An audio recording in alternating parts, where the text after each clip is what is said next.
हर इंसान की ज़िंदगी में एक ऐसा समय आता है जब सब कुछ होते हुए भी अंदर कुछ खाली सा लगने लगता है। लोग साथ होते हैं फिर भी अकेलापन महसूस होता है। काम होता है फिर भी मन संतुष्ट नहीं होता। हंसी होती है लेकिन दिल रो रहा होता है। ऐसे समय में इंसान खुद से पूछता है, मेरे साथ ही ऐसा क्यों? लेकिन यही वो सवाल है जहाँ से ज्ञान की यात्रा शुरू होती है। क्योंकि सच्चाई ये है, जो आत्मा टूटती नहीं वो गहराई में जाती नहीं। टूटना कमजोरी नहीं, तैयारी है। दुनिया टूटने को हार समझती है, लेकिन ईश्वर टूटने को निर्माण की पहली सीढ़ी मानता है। जिस लोहे को आग में नहीं डाला जाता वो तलवार नहीं बन पाता। जिस मिट्टी को बार बार नहीं गूंथा जाता वो घड़ा मजबूत नहीं बनता। ठीक वैसे ही जिस आत्मा को जीवन ने नहीं तोड़ा वो दूसरों का सहारा नहीं बन सकती। आपका टूटना इस बात का संकेत है कि ईश्वर आप पर कुछ बड़ा काम करने वाला है। चुपचाप सहने वाली आत्माएं विशेष होती हैं।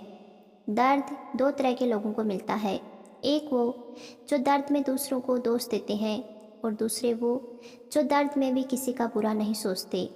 दूसरे प्रकार की आत्मा ईश्वर के सबसे करीब होती है, क्योंकि वो जानती है हर जवाब शब्दों से नहीं मिलता, कुछ जवाब समय और मौन देते हैं। ईश्वर किसे चुनता है?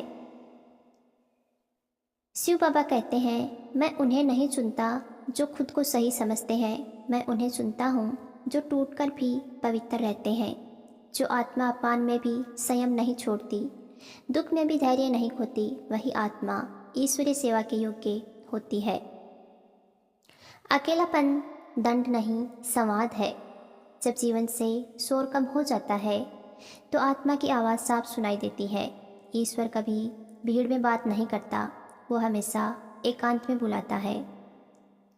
अगर आज आपको अकेलापन महसूस हो रहा है तो समझ लीजिए ईश्वर आपको भीड़ से निकालकर खुद से जोड़ रहा है। देर से उठने वाली आत्माएं सबसे मजबूत होती हैं। कुछ लोग जल्दी सफल हो जाते हैं लेकिन जल्दी टूट भी जाते हैं। कुछ लोग देर से उठते हैं लेकिन जब उठते हैं तो मिसाल बन जाते हैं। ईश्वर कभी देर नहीं करता, वो बस आत्मा को पूरी तरह तैयार करता है। आपका समय अभी नहीं आया लेकिन तय है। अपमान आत्मा की सफाई करता है। अपमान सुनने में कड़वा है लेकिन आत्मा के लिए बहुत शुद्ध करने वाला होता है। जिस आत्मा ने अपमान को सह लिया वो अहंकार से मुक्त हो जाती है, और अहंकार से मुक्त आत्मा ही ईश्वर के पास ठहर पाती है। दर्द से करुणा जन्म लेती है। जिसने कभी दर्द नहीं झेला वो किसी और का दर्द कभी नहीं समझ सकता। आपका दर्द आपको संवेदनशील बना रहा है। कल जब कोई टूटा हुआ इंसान आपके सामने आएगा तो आप उसे ठीक वही शब्द देंगे जो कभी आप सुनना चाहते थे। आपकी खामोशी आपकी पहचान बनेगी। आज लोग आपकी खामोशी को कमज़ोरी समझ रहे हैं, लेकिन याद रखिए कल यही खामोशी आपकी पहचान बनेगी। समय बताएगा कि जिसने शोर नहीं मचाया वही सबसे ऊंचा उठा। ईश्वर कभी गलत आत्मा को ज़्यादा नहीं तोड़ता, जिसे वो तोड़ता है उसे ही गढ़ता है, और जिसे गढ़ता है उसे ही दूसरों के लिए आधार बनाता है।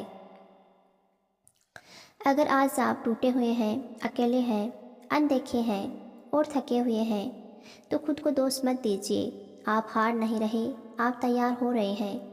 बहुत जल्द यही जीवन आपसे कहेगा, तुम्हारे बिना ये संभव नहीं था, और तब आप समझेंगे आज का दर्द कल का आधार था।